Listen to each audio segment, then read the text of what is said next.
Welcome everyone to HeroesHype Premier Series, day number 1, game number 2. We are currently in our winners bracket round 2. If you are following along in the bracket phase, we have the members of Looking for Work going up against Close to Death, and so that means that Close to Death have knocked, who did they knock into the lower bracket? Let me look really quickly. They knocked Broken Alliance in the lower bracket, and Looking for Work, we just saw them knock Inting for Globes into the lower bracket, which we'll check on those matches a little bit later in the night. But oh, I'm actually being asked what I want to do. Hold on, I have to think about that one. But either way, I'm sure you're all itching to find out how we got to Battlefield of Eternity. Let me go ahead and get you all updated on that information. Let me also just hide this really quickly. The home team of this matchup is going to be Looking for Work. They won the coin flip, opting for first pick in game number 1. Wait, did I write that right? Hold on. I wrote this wrong on my, also... AK Freerider, or AK Freerider. Thank you for the follow. I appreciate that. I hope you enjoy your Alaska riding. Okay, there we go. So that's all fixed up. So Cursed Hollow and Tomb of Spider Queen banned out by Looking for Work. Close to Death banned out Sky Temple and Dragonshire, and they picked Battlefield of Eternity as our map number 1. Whew, there we go. I was like half paying attention, to be honest, and I was just like, oh yeah, like it's all good. And then I realized I was like, we're going to the game and I haven't figured out anything right now.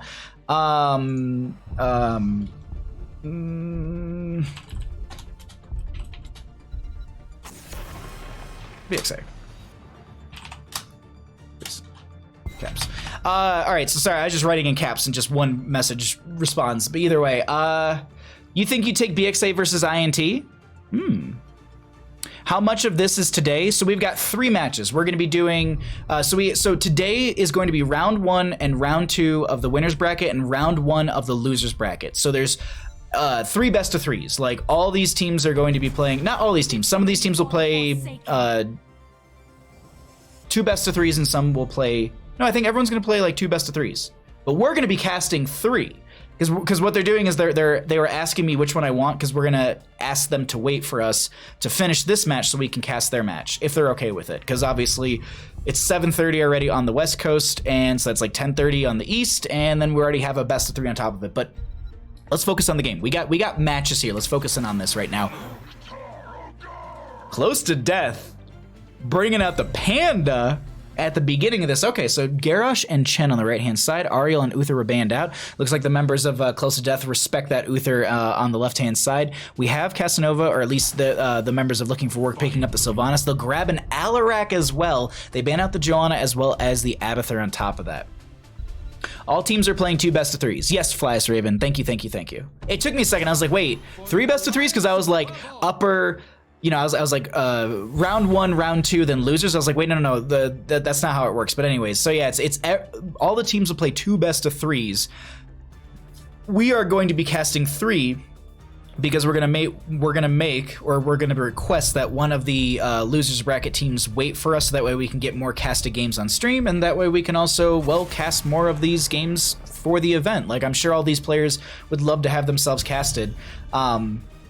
If we gave Bandit a treat every time he was being a good dog, he'd the fattest dog in the world. I also wouldn't have any more BarkBox treats, which, speaking of, we do have another BarkBox. We're going to figure out some time to open that because it is October and it's probably one of the biggest boxes they've ever sent me, so I'm super pumped about it. But rambling all aside, my lack of tea aside as well, let's go ahead and further ourselves within this Battlefield of Eternity draft. We have the Diablo band on the right-hand side. Li Ming will be removed as well.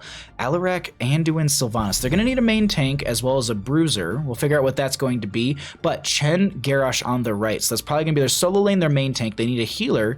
Something like an Ana wouldn't be a horrible idea. They could go into a Stukov as well. Then they need some race potential. Vala or Greymane have been very, very strong picks here. The Sylvanas is already grabbed on the left-hand side, so that's some push power added in right there. But actually, going to be going into Rhonda, a hero that we don't get to see enough of, and she's had some changes and some adjustments as to where some of her talents are, which I maybe pushed her down into the meta, or at least in the priority phase. But on a map like Battlefield of Eternity, she gets a lot of value. And then Lunara, I love that here. I mean, she has the not Unfurling Shadows, she has the Nature's Calling at level 4, which is a great way to get extra damage into the objective. Now we need some sort of main tank here, and then that'll be the soul lane. So Muradin engages with the Alarak pretty well. You kind of have that engage, disengage availability, much like how Alaric has telekinesis to get around, Sylvanas has the Banshees. So I like this. They've got a lot of maneuverability. They've got a lot to kind of control their own heroes so long as they're not, well, stunned out or maybe getting pushed around by a wandering keg, dare I say.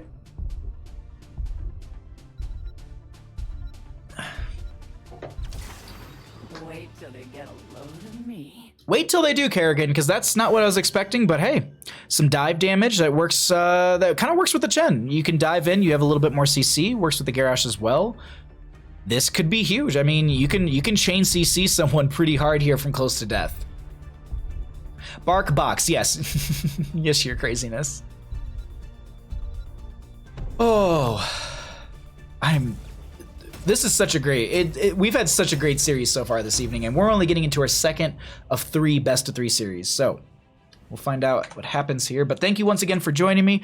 If you are new to the stream, my name is Bahamut. I do a lot of casting of Heroes of the Storm, especially on my channel. Sorry, I'm just making sure I'm not missing any messages specifically for me.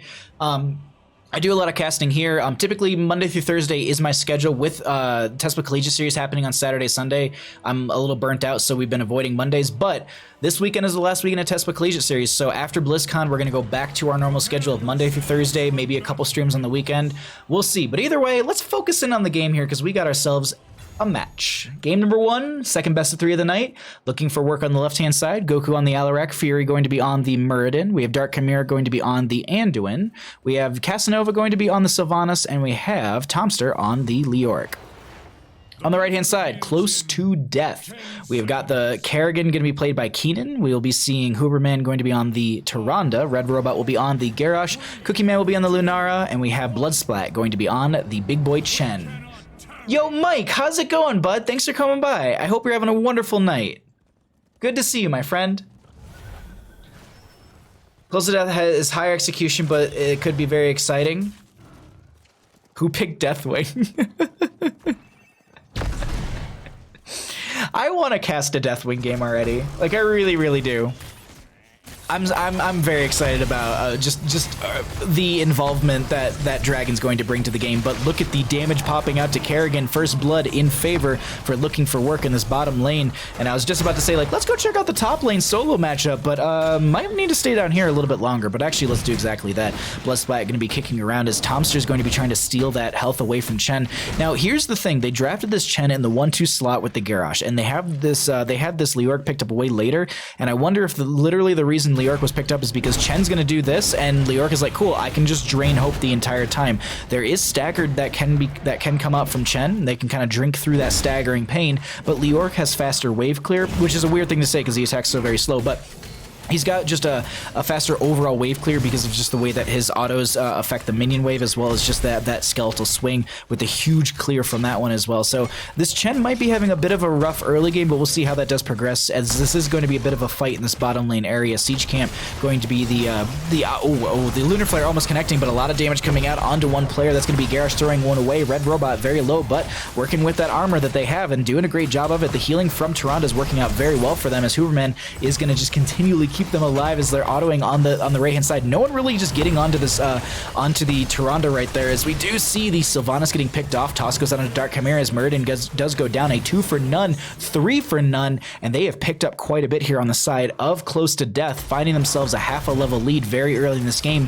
We are getting near that 2-minute mark. Oh wow, Goku trying to put in that damage right there, but we should be seeing the Bruiser Camp rotate over and grabbed very soon. This is going to be Sentinel Wisp picked up by, I believe, Cookie Man. So I'm a little, so they have the Sentinel Wisp, but they're not putting it in a bush, which means it doesn't get that 200% value. Goku, they're trying to reset any little sadism that they have. Poison damage from Lunar isn't enough. Healing from Dark Chimera will be there in time. They have 4 talent here, but they're going to back off. Also going to be having the Sharpened Blades from the Kerrigan at level 4 right there. I want to jump back into our solo lane matchup, see how Bloodsplat's doing into Tomster as they're going to try and drink through that pain once again. They'll manage to do so, but Immortals have been announced, and now we see the Sentinel Wisp coming over here, and this is what we should be seeing. So you can see this is okay, 1. And that's how much vision you get from Sentinel Wisp after the full, I believe, 5 seconds it takes. That's huge for you. You've got so much vision control, and like a lot of people I've seen go into Nature's Perspective. Me personally, I struggle with that because it's just like you need to make sure you're constantly autoing onto enemy heroes, and I believe it's just the durations. I actually don't know the duration off the top of my head. I don't think it's 5 seconds onto that one. Either way, I personally think you get so much value, but Alarak, oh, Fury. Oh my god, Huberman just... Ooh, Cookie Man barely making it out of that alive. Gonna have to heart. They're gonna go ahead and go on the defensive side for both of these. Not Sentinel camps, but where you have these Shaman camps pushing in through bottom and top. Looks like Leoric managed to clear out the top lane fairly quickly here as Bloodsplat dives out, just trying to get a little extra damage out there. No questing talent for them, but meanwhile in bottom lane, Garrosh is gonna get silenced. They're trying to make their way over here, but they're looking for that Warlords, and not the Warlords challenge, but they're looking for the toss, and they stick way too far out for way too long. They end up getting picked off right there, and that's a big turnaround for them as they end up finding themselves a Kerrigan on top of it. Shaman camp does go down, but they soften up this bottom lane a little bit as Chen dives over here, forcing back Tomster. It isn't going to be the quickest race coming out from this Leoric, but still forcing them back, not allowing them just to get easy free pressure onto this Immortal. I love the way they're playing it. Automod, what are you doing? The lack of heals is just to make him hard to play. Wait, the lack of heals for Deathwing is going to make him hard to play competitive where there's actual focus. What the heck? Automod, what is the... Make him hard? Why? Automod, read the rest of the sentence, please. Dear Lord. I know what you're trying to take away, but the whole sentence. Read the whole ding-dang sentence. Sentinel's so much better than the other ones. Alright, I apologize. I'm looking over at chat. We're missing a couple kills. Kerrigan goes down. Let's actually get back into this right now. Muradin found that kill right there. This is going to be the still will be the first Immortal phase as Tomster and Bloodsplat are going to be going a little bit back and forth in this top lane. Bloodsplat putting on that pressure as the Chen and Red Robot and Huberman considering coming up here to help out, but the halfway point has been triggered, and let's go ahead and see what they go for here. Is it going to be pure race or is it going to be defense? Red Robot maybe considering it, Bloodsplat as well. They're down like half a level, not even, like maybe like an eighth or so of a level, but they're going to make this defense. They're going to be split off a little bit right now. Dark Chimera will be the target on the left-hand side, going to try and take down the Sandu, and follow-up Lunar Flare was very good. Cookie Man getting a little bit low themselves. They have to cycle out. Tomster will be on the other side of that, so they're going to play around this bushed area. Not enough Wraith Walk distance that they can make right there. Also, the poison damage a little bit too much as Casanova's being forced back by Bloodsplat, trying not to just allow them to get any sort of extra damage into them. They throw the Toronto over to the right-hand side, but Cookie Man, as noted, has Nature's Calling at level 4, so they went into that extra damage onto non-heroes from Nature's Toxin. And they know that they're over on the right-hand side, so they're like, well, we can try and whittle this down ourselves, but yeah, I think they still win this race on the left-hand side for looking for work, but they took down a significant amount of the shielding here from the members of, or by the members of Close to Death from looking for work. And now we go into the top lane. We have our solo laners match up in bottom. We have 10 Talonteers running in the corner, so let's go ahead and just get an idea of what some of the other numbers look like when it comes to damage, experience, as well as healing. Oh my god, Automod, please. I mean, I know it's we can be like mildly lewd in this chat, Automod. Come on now, it's like PG-13ish. We push it a little bit here. It's a fine joke. Anyways, 10 talent here gonna be rounding the corner. Casanova taking a lot of damage, does have the Leap of Faith to save them right there, but Red Robot looking to reposition other, does end up throwing Goku out because they need to get away from here. Great Lunar Flare stun coming out from Huberman, and they managed to take this down. Ooh, wait, hold on, they found an Anduin, they're going to try and make something happen with that before the 10 talent here hits. Chastise comes out as well. Keenan diving further forward, they don't, ooh, wait, Toss goes out into the fray right there. Fury gets stunned. Red Robot in a bit of a rough spot with that telekinesis. Can you get out, Red Robot? Flash heal? Whew. Not flash heal, excuse me. The flash heals from the opposing side from Dark Chimera. I just saw like a little bit of health pop up and I was like, oh my god, he got a little bit of a flash heal, but yeah, no. Fine right there. Nate Dog, how you doing, bud? Thanks for coming by. Toronto does go down in our top lane position. Ooh, hold on, Tomster. Are you going to get caught out here? Keenan dives in. They find the kill, so at least they trade that out right there. But this will be camp in top lane, going over to the right-hand side. Or excuse me, going to the left-hand side. No one going for the left. But I do want to highlight something here. Ultralisk was picked up. So I'm excited about this. There was actually a brawl, like it was one of the old brawls where like it was like the Sky Temp. Oh wait, Tomster respawns right in lane, and Bloodsplat and Keenan are here. I also want to highlight the fact that Bloodsplat did go into the Storm Earth and Fire, so they can just eat a lot of this damage and then just be able to just jump. I would expect it right here. That's gonna be the Storm Earth and Fire. They try and knock them out of it, but it's not gonna be time, and you only have to save one of the pandas. It does go back to, I believe, this panda right here, but well, I mean, it's you got Storm Earth and Fire out from them, so that's a big pickup for you right there. What's that? 80 seconds? 120. My apologies. So it's a little bit longer. It is going to be like 100 seconds because it does start out when you initially trigger it, but that's going to be Lunar going down, and they might find themselves a second kill onto Huberman. The healings are going to be pretty good from them. They actually throw Casanova right on top of them. They end up trading up for the Sylvanas, and a lot of these members are very low by their own front gate. That's going to be Bloodsplat trying to drink through the pain, manages to do so, but they lose two while Kerrigan pushes out top lane a little bit further, trying to close that experience gap as well as even this map up a little bit further. And you can see that top lane on the right-hand side was going to get pushed in, and bottom lane is going to be the same case, looking for work, looking to continually put some pressure here and have advantages across the board. I love the way that they're playing this. Close team fights, Mikey, they're playing this smart, but they're starting to kind of run away with this a little bit here on the side of, I wouldn't say run away with it, but they're starting to gain the advantage here on the side of looking for work. They also have that Alarak with 136 sadism. I don't think they have any reduction talents. We'll take a peek at that in a second. Holy Word Salvation comes out. Lunar Flare to stun it. That's going to be Dark Chimera taking a lot of damage from Cookie Man, who has that leaping strike. I cannot believe that Dark... Okay, I was about to say, like, I cannot believe Dark Chimera was living through all that. Ultralisk gets summoned, gets that stun. They have Wraithwalk out from Tomster as well. But with this, they want to try and put the pressure on. There's no healer up and available for the enemy team, and so they're like, well, I know the Immortal phase is up, but we can potentially force them in further. And they realize this, and they say, all right, let's back off. Throw out that Sentinel Wisp, get that... Yeah, there we go. Throw it out over there, and I always like to highlight this, but you can see the vision coming through for it as they see the enemy team coming in. Red Robot gets the toss out, trying to slow them down, tries to get a Groundbreaker, at least get some damage. The sounds comes out from Alarak, very low. Indomitable is going to be used. Leaping Strikes go out, so they trade out. Wailing Arrow out from the Sylvanas on top of all that. Cookie Man getting very low, but Casanova ends up falling on the right side, left-hand side. They're trying to find Goku here. If they can reset the sadism at Alarak, they'll be huge. Leap of Faith from Dark Chimera will be just in time, but they have pulling Fury around, who does have the Dwarf toss out, and now they move back over. This will be the Immortals started and burned down by close to death, at least for the halfway phase. I think they're going to bank on that poison damage to just take out the rest as they're chasing further in onto this. It's even talent here. Kerrigan going to dive over, finishes at that sharpened blades as well, so they have the extra damage from that right there. Whew. Just a mouthful of words. Looking for work is looking like they're working. Chen just drinking through the pain. Chen constantly drinking through the pain here, chat. I can turn off my little heater.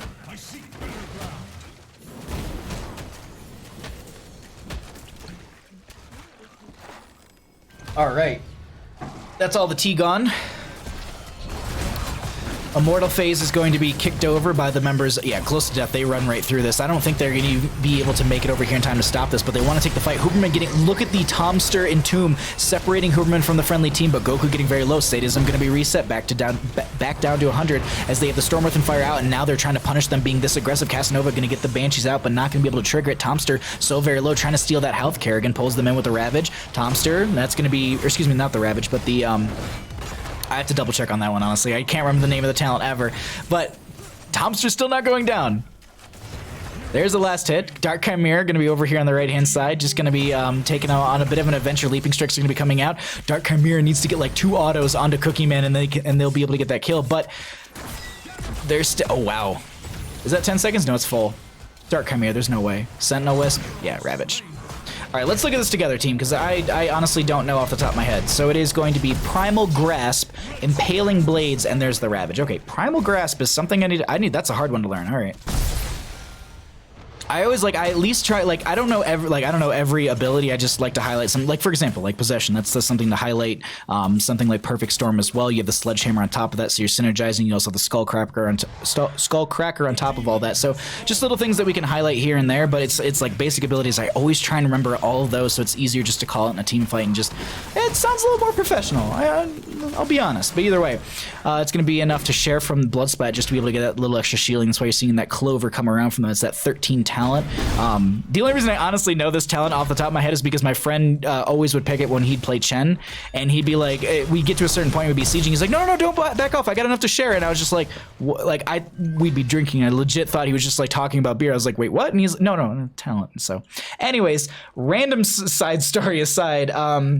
PDX Badger, thank you so much for the follow as we progress our way into this game. I really appreciate that, my friend, as it is 16 talent tier here for the members of Inting for Globes. Not Inting for Globes. That was our last set, last team, Close to Death. They don't have a Storm Within Fire, not for 1 second. And Bloodsplat, can you? I cannot believe they get it off in time.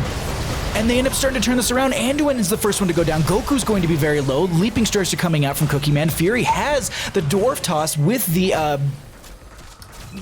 Avatar form, and they end up going down. Sylvanas picked off as well. Leoric is down in bottom lane pushing, and they're like, all right, this is keep. We want to take keep here.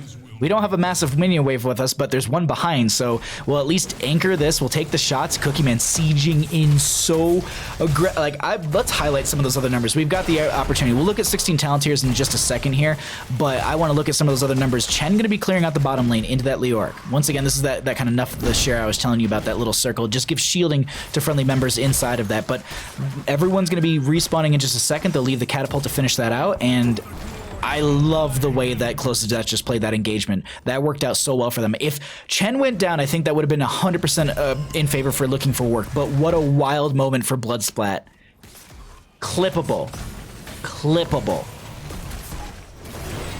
Toss goes out into Fury. Everyone's back up. Heroics are almost all off the cooldown. We've got a couple here and there up and available, enough to share coming out once again. You can see that shielding going to be buffing them out, just going to try and get that little pre-buff before the fight does progress here. Toss goes out into Fury, gets a little groundbreaker, and Tomb comes out, but they're saying let's fight within it. Enough to share is going to be helping them out. That's going to be the Holy Word Salvation as well from Anduin, and Fury on the right-hand side here going to be battling it out. Meanwhile, Counter-Strike comes out from Goku. They don't find a kill, but Dark Chimera going to be the target with the Primal Grasp. Goku tries to make their way out. They don't make it. And with that, they rush through top lane. They want to try and send the members of Looking for Work into the lower bracket and continue their way through the upper bracket. The GGs are actually already called. Death timers are short for Leoric, but they're cheating death probably, so they move over here. They're going to go ahead and start putting that poison damage over there. They'll be able to, with Chen on core like this will be enough for them, especially with Hooverman also auto-attacking. Leoric is going to be a bit of a nuisance, but it's not that big of a deal. They've got a wave coming in. 2 seconds on the Sylvanas. I don't know if this is defendable. I'll be honest. There's a lot of members on this core. The Storm Earth and Fire is triggered as well. This is the core falling a little too rapidly, and that will be game number 1 going over to the members of Close to Death and our second best of 3 of the evening. GG. Well played. Jesse Jones, I cannot believe either. I seriously am blown away by the fact that Bloodsplat got that Storm Earth and Fire off, because I looked up, I was like, do they have it? 2 seconds, they die. Stagger, drink. Okay. All right. Okay.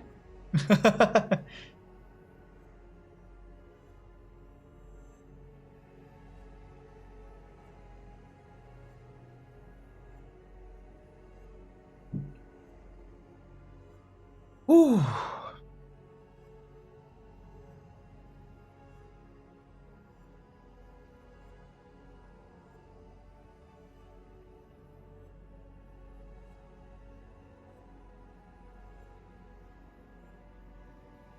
All right, just retweeting the HeroesHype tweet so that way more people know that we're still going. We still got games. How did the Kerrigan pick work? So essentially it was dive based. You have Lunara with leaping strikes, you have Chen kicking in, you have Kerrigan able to dive in as well. So you're setting up with the mobility from Kerrigan to dive in. You've got the primal grass as we noted before, and you have that upheaval. That's not right. Upheaval is the Cho'Gall. I'm blanking on it, but her literal impale, I think it's a different name, but either way, the impale is great CC. Oops. All right. Well, that's next map. We know we're going to, well, maybe people don't know. Let me update my stuff on in the background on my side. And let's see, Looking for Work, wanted that. Okay. So this is going to be won by them, picked by them. No. Picked by them. Okay, cool. Retweet that. Engagements, yeah. I always like to wait like one more game because like I just did it for game number 1, so I'll retweet it for game number 2.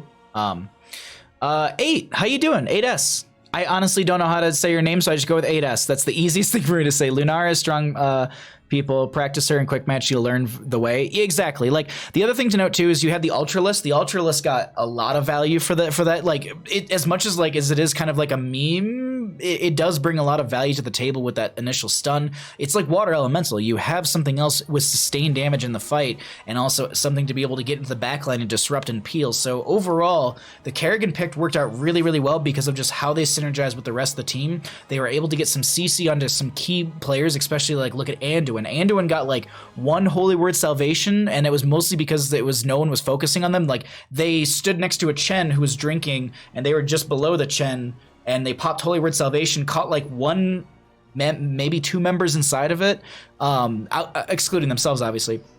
And then it was just kind of interrupted by Huberman immediately, or at least Garrosh found a way to just interrupt that. So it was just, there's a lot of great tools that they had, even maybe Kerrigan with the Impale. It's just a lot of great tools, and it was something that the dive, the aggression might have caught looking for work off guard. They weren't expecting them to play that aggressive with it, and it just worked out constantly. I love the way that they played that game number 1. I'll give them a Twitch link. I'll say that I am ready as well, and I'll give them a Spooky Worm, and we'll get going here into game number 2. Let me also update the team score so you all know who is up in our best of 3 series, and then I'm going to check the bracket really quickly. Let's all check the bracket together. So, spoilers, obviously, sorry.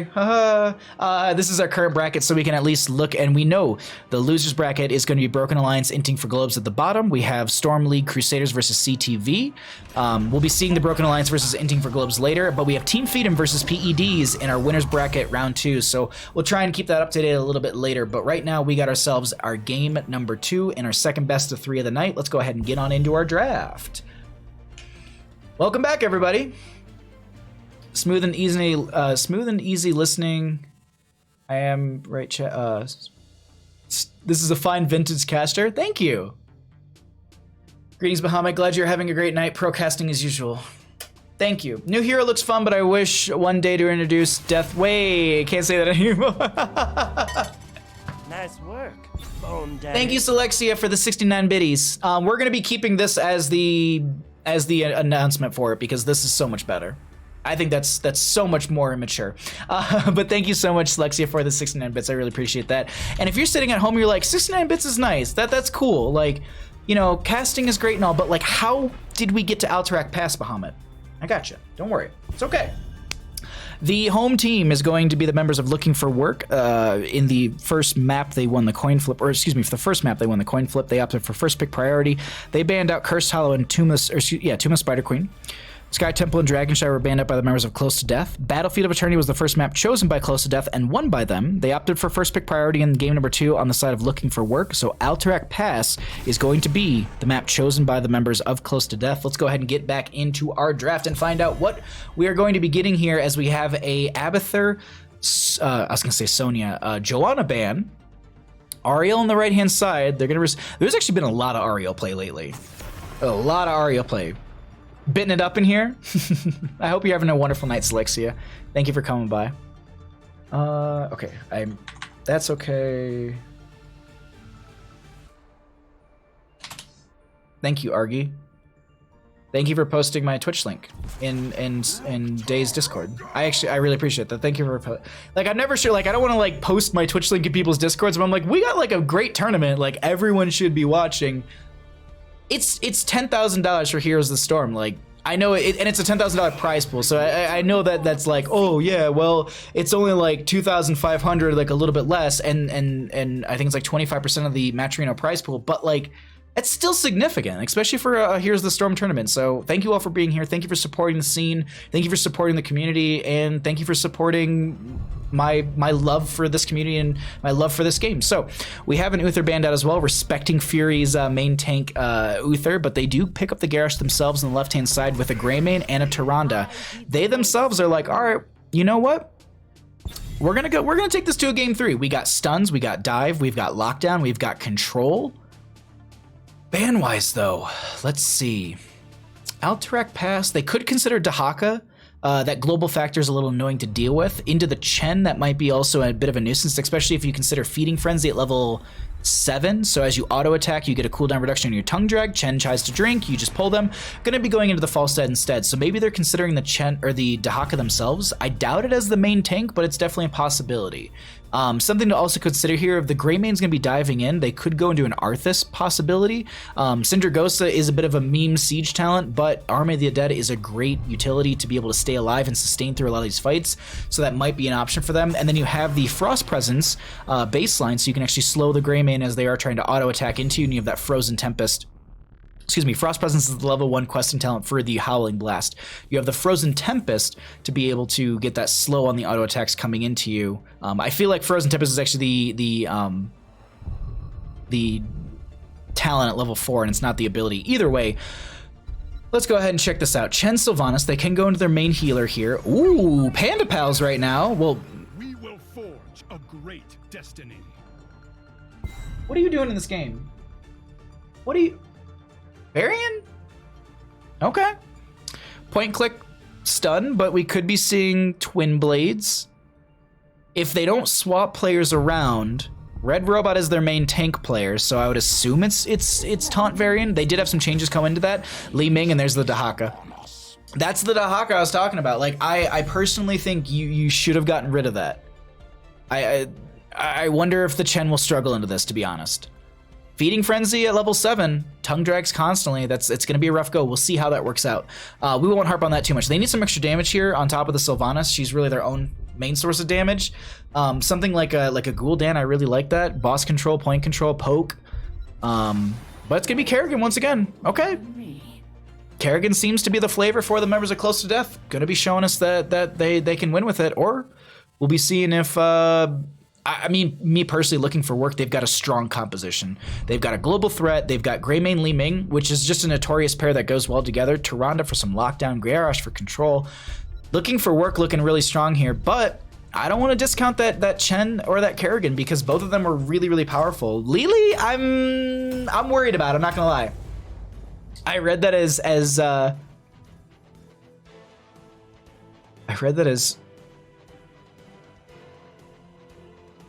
Terran Vault? Brains? Taunt Varian got buffed. Yes, it did. Did someone say I'm frozen? What's up, Tempest? Oh, I see. I see Frozen Tempest. Ha ha ha ha ha ha ha ha ha. Zergs and Pandas living in harmony. That sounds about right. Varian was played at least twice in EU's HeroesHype. Ooh, okay. Okay. All right, everybody, let's go ahead and get on into our cast. We got ourselves Looking for Work on the left-hand side, trying to take us to a game number 3. Casanova on the Li Ming, Tomster on the Dahaka, Dark Chimera will be on the Tyrande, Fury is going to be on that Garrosh, and Goku rounds out the team on the Greymane. On the right-hand side, we got the members of Close to Death. We have Keenan going to be on the Kerrigan, Red Robot will be on the Varian, Bloodsplat will be on that Chen, Huberman going to be on the Lili, and in the bottom lane, we already have Cookie Man on the Sylvanas. Let's go ahead and check it out in mid lane. Sentinel hit, GG's, let's go make game number 3, everybody. No, I'm just kidding. I'm trying to see if there's anything out of the ordinary. Nothing just yet. Overwhelming Affliction seems to be the mainstay for a lot of these Sylvanas players so far throughout tonight. I haven't really seen... I can't remember the other name of the talent off the top of my head, or Unfurling Shadows. It has like the 3 little icons for the talent that I cannot... Withering Fire. Either way. Pull it away. Red Robot very low. Fury. Banshees. Okay. I was waiting to see if they're going to be able to jump onto them, but either way. Chen rotates into top lane, just gonna be sitting in this. Do you have? I don't think you have. Yeah, you have vision in those bushes, don't you? I'm not sure. I don't think it works like a standard bush. I think it just slows through it. It doesn't hide you. I'm like 90% sure of that. But Taunt Variant did get a buff. I do believe it got some health buff onto that, because I believe you receive healing when you do Taunt, so that was buffed out, so you're able to just be a little more tanky. And me personally, I love Taunt Variant. That's the direction I was going to, trying to grab Casanova in this bottom lane with that Primal Grasp and that Impale as well.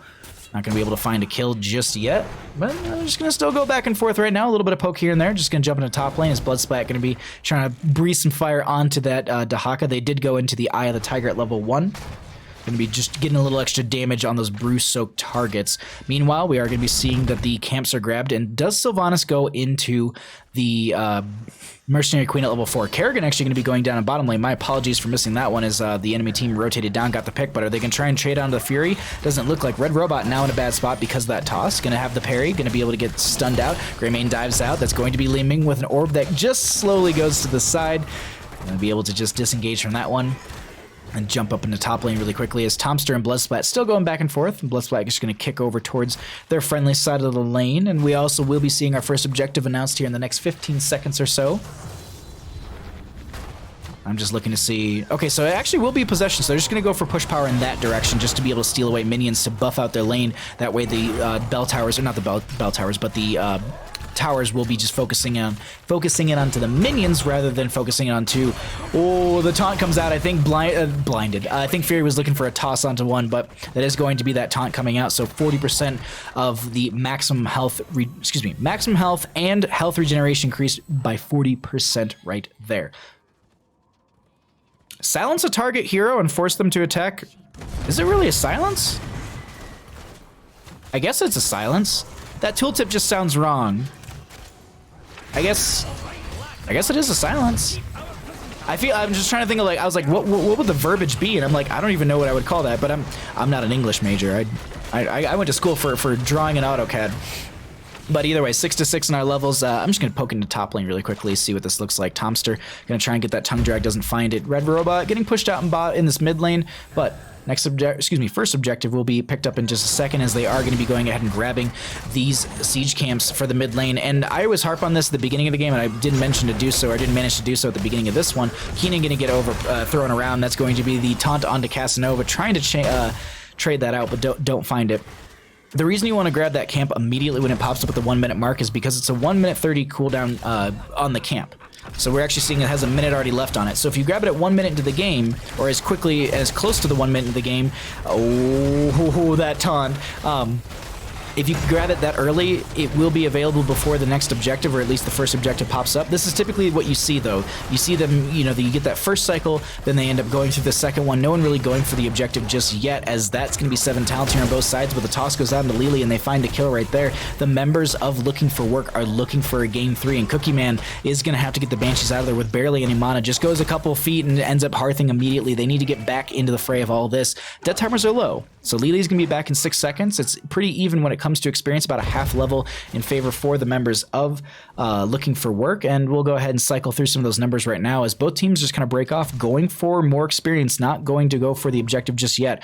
Maybe considering fighting over this with the 10 talent here instead, and just saying, you know what, it's not really worthwhile this early. We can just continue to push out the waves, maybe get some soft push into mid, bottom, and top, so that way you're able... that was a weird jump around. Bottom, mid, and top. So that way you can have a lot more advantage with that objective, so you're not just pushing into the front gate.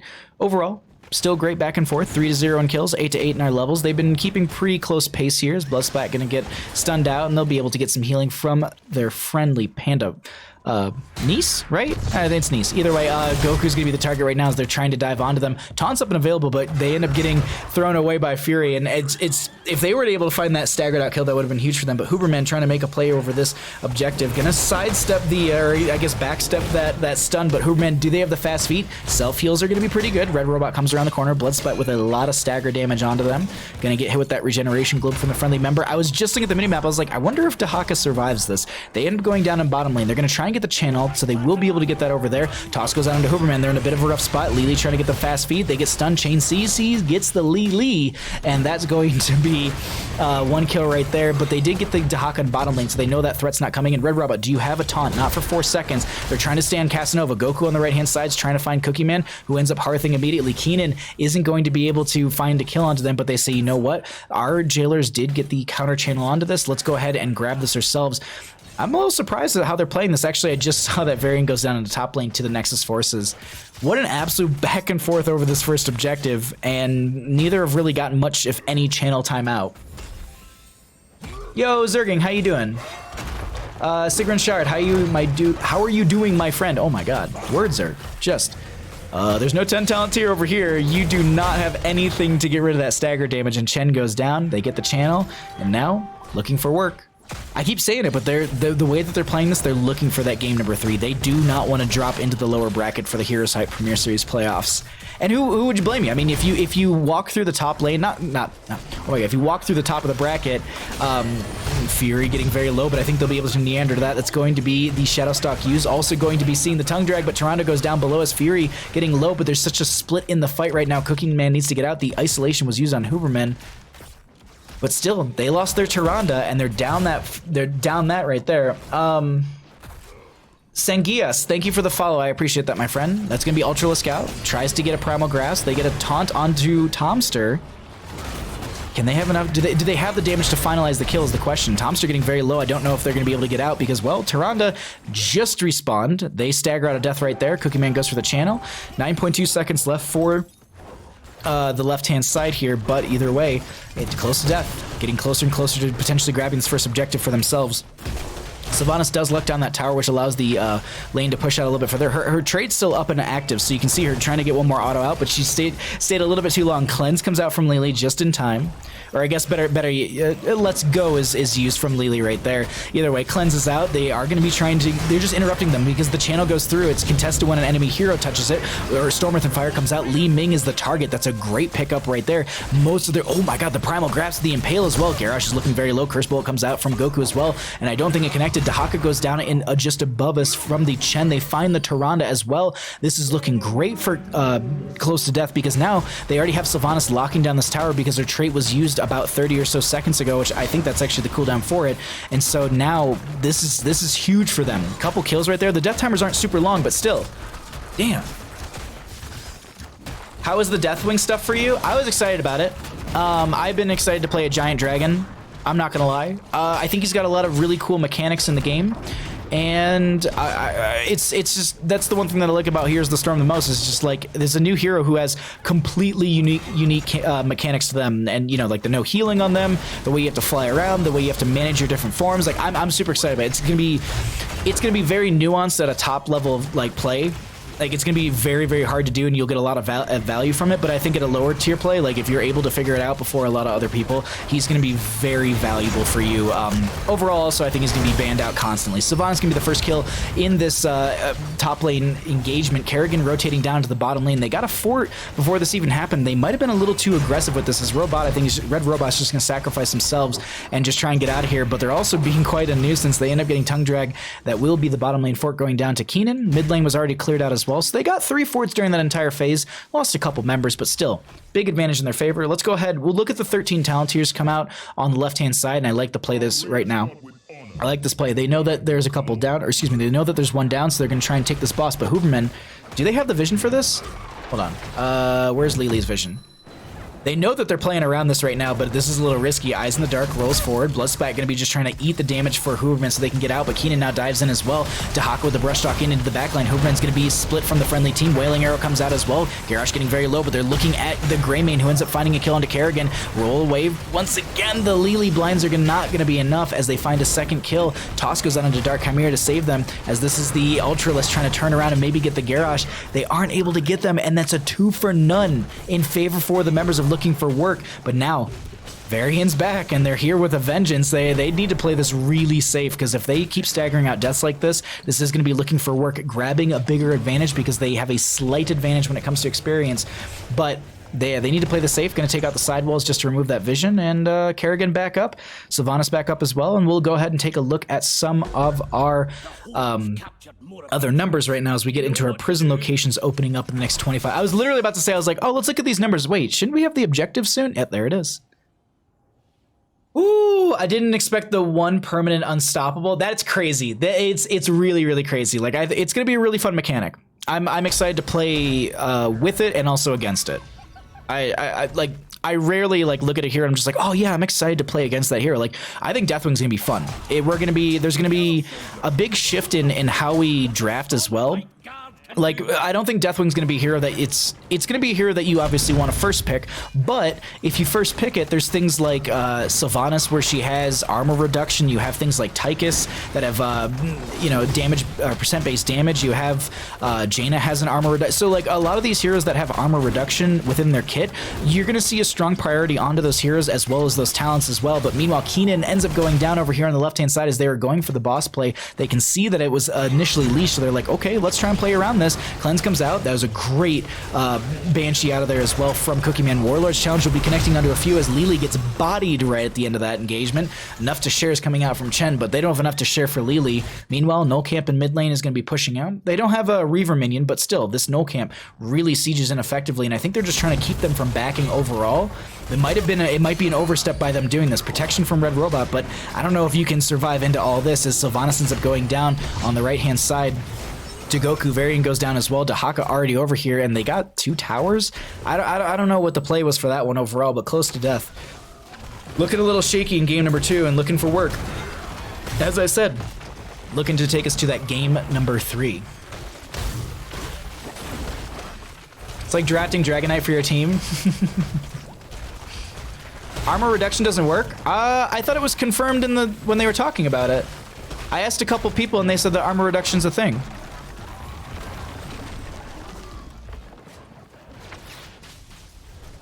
Is it really not? I'll have to double check. Like, I didn't get to watch the end of the video, and I know there's a big Reddit post that literally breaks down everything, so I'm sure it would be in there whether or not that's a viable thing.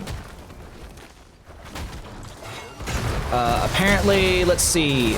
Makes him very hard is apparently something we're now. Oh, Chen tried to pull the cheeky Storm Earth and Fire right there, but it did not work out. It's going to be set onto a 10-second cooldown, and now it's unraveling a little bit here right now for the members of Close to Death as they step further forward on the side of looking for work, looking to push in this top lane, take out a fort, and even this up. Varian with a taunt right there. Hold on, I just want to see really quickly. So it is silence. Okay, so taunts are basically silences. Good to know. All right.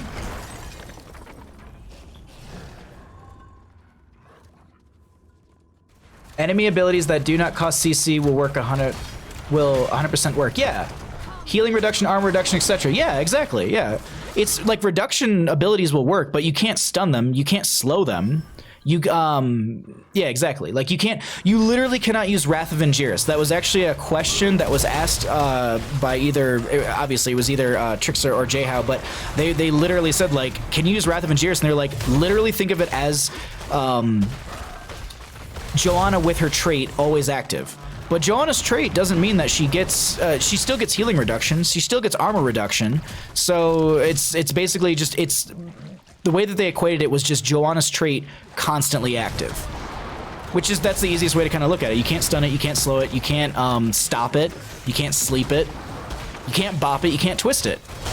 18 to 17 in our levels, we have the majority of the heroics up and available. Double boss was the play from looking for work, trying to get some extra value here. It seems like they want to try and take a fight right now. They just have to find the angle, but they're also fighting under this boss. You can see Tomster on the left-hand side trying to go and pull those, oh, I thought they were trying to pull, oh wait, hold on, that's a Warlord's Challenge onto Varian, who ends up getting body right at the end. You can see the body flying over to the left-hand side of the screen, as now the Ultralist is trying to get some damage in the backline. Fork goes down over on the right, Cookie Man chasing Goku. Bit of a split fight, but they already lost their Varian. They need to play this a little safe. They don't want to get too split up here or even extend too far out into the lane, because there's the Sylvanas going down and they step further forward. That's going to be the wave of force to split them. They find Keenan. I don't think there's much you can do right there, Keenan, as they end up going down, and this is Dahaka with a attempted tongue drag onto Bloodsplat, who pops the stagger, and they won't be able to get that, but this will be objective started by the members of looking for work. I keep wanting to say Inting for Gloves. It was our first best of 3 of the night. The example the game showed Imperius trying to ult him and failing. Exactly, Storm Shock. Exactly. But can you flip it and reverse it? No buff, no luck. I was kind of hoping for a main tank, but I think they made the right choice making him a bruiser. Well, didn't they say Urel was a tank or something? Didn't they not classify her as a bruiser, but then she got played as a bruiser? Or am I misremembering? I honestly am not. I can't. I swore that they said Urel was like one thing, and then she ended up just playing like as another. He's not an assassin, monk ass. They kind of said that he kind of fits a lot of the roles, but he's more in the bruisery role. Like Kira, for example, she's an assassin, but she falls into the bruiser here and there. I've seen teams play her in bruiser role and work out pretty effectively like that. But all that ranting aside, we have our objective up and available. Looking for work with 20 talent to your advantage as well. Gonna go ahead and try and put some pressure on as you're fighting without the 20 talent here, so it's a rough go as Goku's gonna be just trying to clear this out and just push up bottom lane a little bit further. Seems like they want to try and open this up for themselves. They can see that the enemy team is over on this right now. Let's actually get the vision for let's get the vision for the red team. Excuse me. For our blue team, for the members of Looking for Work, seeing how they're playing this and what they can see. They know that Kerrigan's top. They know that there's a couple in mid, so they're like, all right, let's play this. Let's play this through bottom. Varian will show on bottom, but that's a little bit of poke. They still have a very healthy objective down here. That's going to be the Great Wave of Force with the upgrade protection status, but that's going to be the Warlord's Challenge. Red Robot very low, but the Jugs come out from the Lily. No 20 talent here. I think there's a Wailing Arrow, if I'm not mistaken, as it is on a 90-second cooldown. Tomster with the isolation. Contagion was picked up as well, spreading to the Chen. No stagger, no Storm Earth and Fire. They end up going down. Varian gonna try and protect themselves through this, but they dive over to the objective, but Greymane has enough splash damage to find that kill. Tomster gets a great tongue drag onto one, and Sylvanas ends up going down. They move in through bottom lane, and can they end here? Typically, a lot of teams want to prioritize at least 2 keeps, but with these staggered out deaths they've just found, the objective going down, the core falling very low. Huberman trying to make some plays happen here as they toss Tomster out, but they get the reset for Li Ming right there. This is going to be Looking for Work, deciding that we need to take this to a game number 3 once again, and we got ourselves a series on our hands. We're not going to be seeing Looking for Work drop down to the lower bracket. Game number 3, or game number 2, over to Looking for Work. Let's see who takes it.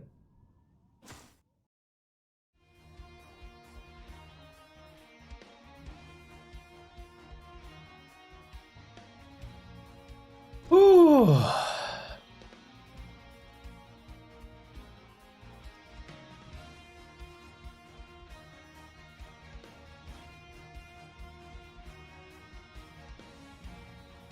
She was supposed to be a tank? That's what I thought. Deathwing's supposed to be the last hero? Where did you hear that? I haven't heard that as the last hero. Maybe for the year? That's what... I hope it's not the last hero. That'd be a bit of a bummer.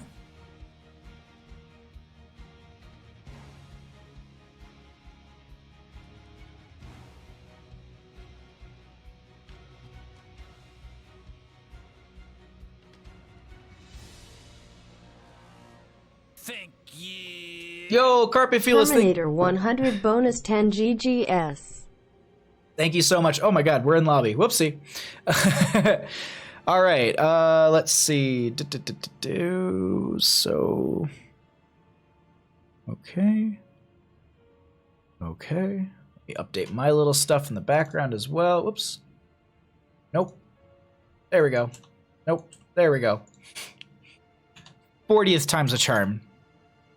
So that's gonna be one by them, and then this is going to be the map pick by them. So we go there. Alrighty. Of the year. Okay, that makes sense. That makes sense. In the announcement stream, they hinted at more stuff coming after Deathwing. Okay, that's good. We should keep our expected realistic but alive. Super fast lobbies. Seriously, Vita? I can't just zone out and ramble for a couple minutes. Brightwing is getting a new Deathwing inspired skin. Yeah. Looks like it from the teaser. Yeah, exactly. So there's a point in the teaser video when they're like knocking everyone away and like Abathur's burrowing out of there. There's a point when like there's a bunch of people that fly across the screen. So I slowed it down to like 0.25%, and I was just like staring at it, and I was like, do we get to see like a new skin or a new hero? But it was like Alex Straz's Sergeant Hammer's tank, and then like another hero that we've already had in the Nexus for a while, like Jaina or someone. They were all flying away, so I was like, oh, I was hoping that like they would like hint at something right there, but no, nothing hinted at. We got a lobby. Let me get the spooky worm in here and tell them I'm ready. All right, let's go ahead and push this button down here. Right, and let's go ahead and we'll get into game in just a second. We just gotta wait for the readies from the teams, and we'll find out who's going to be taking our game 3 here. 3 to 4 new heroes a year is fine, along with reworks is good. I agree, X-Ray. I'm comfortable with that. I think like a hero a quarter with a couple reworks in between or like a rework in between, that'd be that's perfect. Like I loved having a hero once a month. I don't get me wrong, I absolutely love that, but we're at the point in the game where we have so many heroes that yeah, I think a slower release schedule is better for the game, so that way we can focus on the meta and focus in on the things that are falling behind. For example, like Tassadar or like Chen. Like a lot of those heroes were falling super far behind in the past, but now you're seeing them pop up and be a lot more viable. You know, Gazlo sees play here and there. He's not unvaluable, but like top tier play. You often see Sylvanas picked up due to the fact that she's just so powerful. But let's go ahead and get on into our draft, everybody. We are here. We have made it. You shouldn't be able to Hearth to Deathwing. I don't know. Yeah, I don't know if you'd be able to phase shift from Brightwing to Deathwing. I don't know. Geppetto Figaro, thank you so much for the follow. I appreciate that, my friend. All right, we are here on Towers of Doom in our second best of 3 of the night, and let's go ahead and jump on over to our map little list to find out how we got to Towers of Doom in this best of 3 season. Or I guess best of 3 series, whoopsie. We are going to be having Looking for Work winning the coin flip at the start of the series. They've banned out Cursed Hollow and Tomb of the Spider Queen. Sky Temple and Dragonshire were the first 2 maps banned out by Close to Death, and we had them pick Battlefield of Eternity for their first map. For that first map, they won that one. The members of Looking for Work opted for first pick priority, as Alterac Pass was chosen by Close to Death. They won that on the side of Looking for Work, and so as the losers, Close to Death opted for first pick priority, and the members of Looking for Work have decided to take us to Towers of Doom to close out our best of 3 series here. I like this a lot. Let's go ahead and get back into our draft and let's find out what we get for Towers of Doom. Diva Wen, probably maybe announced at BlizzCon? I would expect that. Abathur cannot hat. No, he cannot. Shogal versus Deathwing is going to be a Godzilla movie. That's actually going to be really good. I love that idea.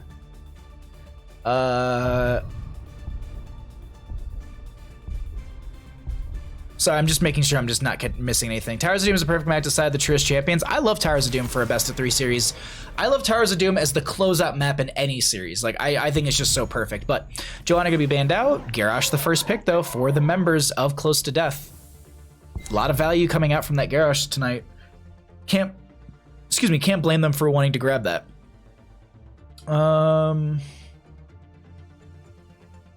Dark Chimera. What are they gonna prioritize here? Tassadar Tracer?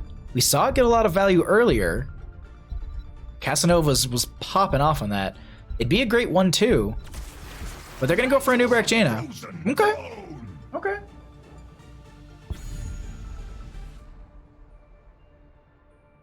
I like it. Bedtime for me. Good night, chat. Oh, thanks for coming by, Stormshock. I hope you have a wonderful night, my friend. You can't interact with him at all, so that would include phase shift. That makes sense. Well, also phase shift gives like shielding and healing, and you can't do that. So, ooh, okay. So we are going to be seeing Chen and Greymane here on the right hand side. I was wondering if are they going to continue to prioritize the Chen? Looks like it. Corvix, how you doing, friend? Thanks for coming by.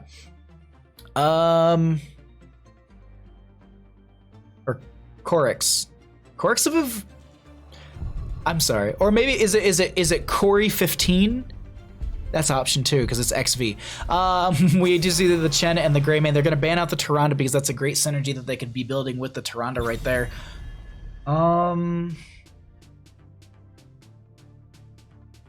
Jaina and Nubrak. Good dive. Good blow up. What are they going to synergize on top of that? I'm just like, maybe like a Thrall's an option for a ban. Dahaka, actually, I would consider the Dahaka ban. Tomster on that Dahaka was a nuisance. And on a map like Towers of Doom, Dahaka gets a lot of value. But they're going to go ahead and ban out the Alarak. Poke, control, works with the Anubrak. I can't blame them. How does AoE shielding interact with Deathwing, Tyrael, Lucio ult? I don't think it does. I don't think it does. The only 2 on the first round of the tourney Pog. Oh wait, only 1 2. Let me look. Is there really? Was there only 1? There was, yeah. Broken Alliance versus Close to Death was the only 2-0 so far. And for anyone wondering, we do have one more best of 3 after this one. We are going to be jumping down to the lower bracket. And we're going to see Broken Alliance versus Anything for Globes, and we're going to see that is going to be a deciding match on if someone gets knocked out of the HeroesHype Premier Series playoffs, or if they'll continue through the losers bracket trying to work their way into that best of 7 series on Thursday. Just to note, as I said, it is going to be a best of 3 or best of 7 series, but the winners bracket, the person who comes through the winners bracket will have a 1 map advantage or 1 game advantage. So they only need to win, 3 maps in a row out of that? Yeah, because you'd have 4 out of 3. Anyways, Ana and Lunar are going to be picked up. They felt confident with that Lunar from game number 1 on Battlefield of Eternity. Why not go for it again? Ana healing is going to be detrimental, though. That's going to be a big thing. Greymane is going to be the pickup, as we noted before, but I like the Ana to kind of shut that down. Thrall was picked up on the left, as we did mention. I was like, that could pair with it, or I honestly might have just been thinking it, being like, no one's going to go for a Thrall. But Decker Kane was picked up as well. Got some opportunities with that one. And then what do we round this out with? They need a solo laner. I like the Dahaka once again. This makes sense. This makes a lot of sense to me. What match was 2-0? I do believe I said it, but it was the Broken Alliance versus Close to Death. So we'll be seeing Broken Alliance versus Inting for Globes after this best of 3 series. Actually, we'll see them after this game. We'll have a short break. Like I'm gonna run to the bathroom. I'm gonna throw it to like a 5-minute break for Bandits on Bandit camera because I need to run to the bathroom. I need to grab another glass of water. But we have one more best of 3 after this one, so we have a total of. Well, we have a potential for 4 more games this evening, including this one. We have this one plus another best of 3. So. Woo! I'm just super pumped. I was on vacation or vacation-ish over the weekend. Like I flew out of here. I left my house at 3:40 in the morning.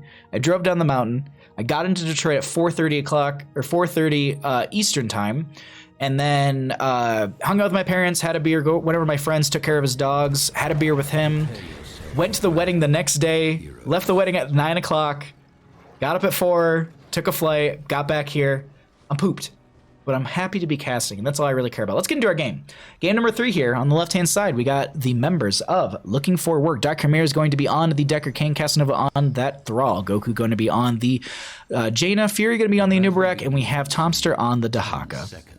On the right-hand side, we got the members of Close to Death. Red Robot will be on the Garrosh. Keenan will be on that Greymane. Hooverman will be on the Ana. Bloodsplat will be on the Chen. And Cookie Man going to be on the Lunar. Let's go ahead and get into our mid. Check out our level 1s. See what we got here. Sentinel Wisp once again for that Lunara. Some questing talents. Decker Kane, you couldn't have gone into the questing talent at level 1. You couldn't have gone for Scroll of Identify. Tongue Drag is very good from Thompson right there onto Red Robot. Great follow-up from Anubarak, and that is going to be Chain CC onto Garrosh. First kill of the game over to the members of Looking for Work, as they might be looking for a second kill, but Casanova a little too low, needs to back off. They do have that Frost Wolf Resilience that they can proc here and there. That sounds wrong. It is, okay, Frost Wolf Resilience, either way. They'll be able to proc that and get a little extra healing, but we will see the Dahaka go into the top lane into the Chen, so it's going to be that 1v1 as we noted before. There we go. So we'll see. I mean, this Tomster in the last game into Bloodsplat seemed like they didn't have a struggle at all, so we'll peek at that here and there, but the big thing will be rotations between mid and bottom, grabbing experience and grabbing regeneration globes for Jaina and Anubarak. Ooh. Just clearing out the Sentinel Wisp. Baja putting in work tonight? Oh, Jazzy. I'm just pumped. Like, I'd love talking about Here's the Storm. How was the wedding? The wedding was a blast. The wedding was so much fun.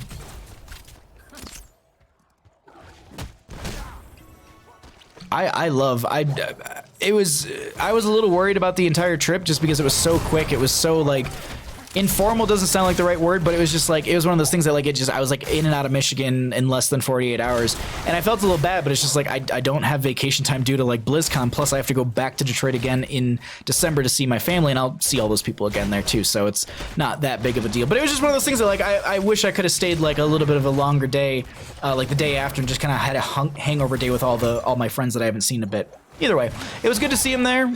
Drank a lot of beers and then took a cab ride home and took care of my friend's dogs and passed out. It was great to come home from a wedding and just play with 2 adorable puppies. Either way, Red Robot getting very low, needs to find a way out of this as the sidewall is taken out, but Garrosh still goes down to the Thrall, probably with the Chain Lightning or maybe even the Frostwolf that was thrown out. But either way, Hooverman just trying to get that healing from that strike mode at a distance, but it's not enough. Greymane goes down, and Looking for Work is just firing on all cylinders in game number 3. They have played so far, this is their 6th game in a row this evening, so they haven't had a pause. Maybe they've had like a bathroom break, maybe grabbed a sandwich or a slice of pizza or something like that, but or maybe even some of the nachos that they ordered earlier. They just like, all right, cool, like I died, I can have a couple nachos. Either way, I don't know why we're on that tonight. But it's just them, you know, playing back-to-back games. Obviously, the members of Close to Death just went through a 2-0 as well, so they had a little bit of a downtime. But it's just the momentum you bring into a series, especially if you just haven't stopped playing. It can either be your downfall or it can be your saving grace, because it seems like, you know, they're I would say firing on all cylinders as Dark Chimera is just getting chased by Cookie Man. But you have Goku already here. Fury's going to be rotating in. You have Thrall coming in as well. Looks like Dahaka might try and go for the interrupt on the right. No, okay, they're going to be going for the left-hand side. Chen might go for the interrupt, or they're just going to join the friendly team. But Cookie Man getting very low. That's going to be the Impale, slowing them down from the retreat. And Thrall is with the Echo the Element. So it is going to be traded out in the top left and right. 36 to 36 in core health. Decker Kane prepping the area, throwing out a couple potions. It's a tense moment. No 7 talent here for either side. Tomster says, I'm just going to go soak up the top lane and push this out further. They're doing the same thing in bottom. Both teams looking for 7s. Decker going for the channel. They end up getting it. So they just say, you know what? You can have it. It's whatever. We need to get back to soaking. Chen back in this top lane. Tomster going to be up here in the bush. Oh. Toss goes on to Fear, but they should have the burrow charge. I don't even know if they need it. Gonna just grab a couple of these potions that are sitting around the altar. Okay. Just doubling back there for a second, just like, oh, okay, I'm just going to dive around, and I'm just going to jump into top lane just because I saw Bloodsplat putting some pressure into Tomster, but not going to really be able to find anything right there. We'll take a peek at the 7 talent tiers as they roll in, and then we'll take a look at what those other numbers look like when it comes to damage, experience, as well as healing, get an idea of what all that looks like for all of you. Looking for work like they got angered by game 1. Which team had map pick for game number 1? Map pick was Close to Death on Battlefield of Eternity, because they wanted first pick for game 1 on the side of Looking for Work. And then game number 2 was first pick for Looking for Work, and then map pick was Alterac Pass by Close to Death. This map is going to be first pick by Close to Death, map pick by Looking for Work. 7 talent tiers on both sides, and just kind of, I'm waiting to see like if anyone steps up too much here. Gonna get thrown around a little bit. Garrosh is mostly looking for more stacks than level 1 Warbreaker talent. Cookie Man also, they didn't go into Splinter Spear, they went to Choking Pollen. And they also have Nature's Calling as well. Okay. Let's get an idea of what those other numbers look like, as I promised beforehand. Double Altar Phase is going to be on the left and the right-hand side. These Sappers are not really going to get any value on either side. I think they'll be cleared out before they even really make it to the halfway point, but they're going to dive it onto Keenan. Tongue Drag goes out, doesn't connect. They end up getting the toss onto Keenan, that into the fray, getting them out of that fray. And Red Robot trying to make their way out. They try and sidestep some damage, but they end up going down. 1 Sapper's left, but the Archer will be able to finish that out. And now they're going to try. Can they play this aggressive enough to the point on the side of Looking for Work to grab both and get 8 shots in their favor? That'll be huge for them. Bloodsplat's going for the channel. I think they do have vision of this. Yeah, we have Dark Chimera's vision, so Fury going to be trying to... Yeah, they make their way up here. Why? I have to look at their talents, because I don't know Anubarak enough off the top of my head. Like, how are they... They're getting a bit of a speed boost, and I honestly don't know what it's from. But 4 shots rain out in their favor. 28 to 36 in favor for the members of Looking for Work. Oh, wait, hold on, bottom lane. That's a lot of dive onto Keenan. So they, ooh, and Keenan mixes it out. I was like, do you have another Thunderstrike? And looks like Red Robot gets that due to the fact that they have so many members in bottom lane. So they'll just trade those out. It's going to be 4 shots rain out on the left-hand side. But now they want to control this bottom lane. That's a big factor on this map. I talk about this all the time. Fury. I was wondering, are you going to go for it right there? But they don't. Look at the flank coming out from Cookie Man. They don't have leaping strikes, so they don't have that repositional factor. They got to play that safe right there. Going to get impaled by the Nubrak just in that rotation. Bell Tower gets pushed down to about half health, and then they rotate into mid lane. Bloodspot's very far forward. They do have that flying kick, but if you're chain CC'd, you're not going to be able to fly and kick anywhere. They do get to the opposing side of that. Dahaka gets the brush stuck in. Was it canceled or something like that? That was weird. Tongue Drag goes out, doesn't connect. Leaping Strikes are going to be here. The members of Close to Death have their 10 talents here over the opposing side. They're going to try and take advantage of that. Jane is the first one to go down. Goku going to be out of that. Casanova going to be picked up as well.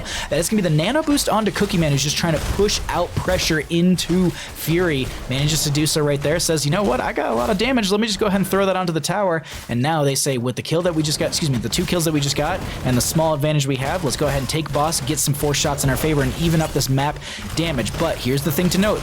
Lord NATO is up for that Decker Kane. Toss goes out onto Fury. They're playing this a little risky. Leaping Strikes are out from Cookie Man. Web Wrap goes onto the Ana. They're trying to burn through that as quickly as possible. Manages to do so. Boss is going to be controlled right now. Fury getting very low. Jaina's back. Lornado came through, but it's a little early. Great out of the fray, I guess you could say. An Indomitable music can be throwing the Thrall over the wall. It's going to be the Earthquake out from Casanova as well. Silence onto this Chen, who did not have the Storm Breath and Fire up anyway, so the stagger damage was all they're going to be taking. Garrosh goes down. Huberman going to be low. Casanova somehow, someway lives through all of that. They didn't get the boss. It's 28 to 28, but they're about to get 4 shots. Actually, there's definitely a pot. Like, they could easily burn this down and get 10 shots in their favor. It's if they move quick enough, they can do it. It's a little greedy, in my opinion.